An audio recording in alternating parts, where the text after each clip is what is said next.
Hey y'all, I have a flu update today. So these numbers for this year are from October 1st of last year to January 28th of this year. So the CDC does an estimation every year, kind of before all the information that's set in stone comes out.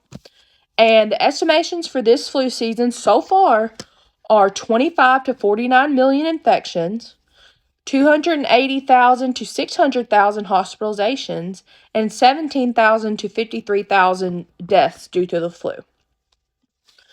Now, I just want to put a disclaimer on there because the CDC did also on their website that the deaths due to the flu, there's so many things that go on with cause of deaths and secondary cause of death and everything like that, that flu death number is not as accurate as the other values.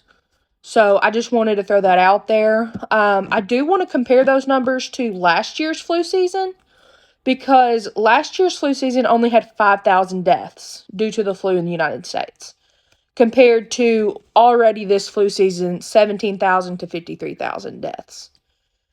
That is crazy to think about. That is a huge difference. There was also only 9 million infections last year with the flu and 100,000 hospitalizations. So now the difference in those numbers begs the question, okay, well, what changed? What's different here? Well, the people that make the vaccines for the flu, they go in every year and they look at data and they try to decide, okay, what strains of the flu do we think are going to be more prevalent this year?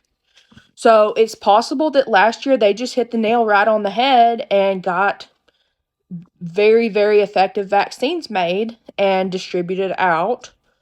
Or we were still in the middle of COVID last year. People were still social distancing. They were still staying home. They weren't traveling like we are this year. So that could also contribute to those vast difference in numbers between last year's season and this year's season. But I think that's definitely something to think about moving forward to try to get those numbers down in the future. Thanks.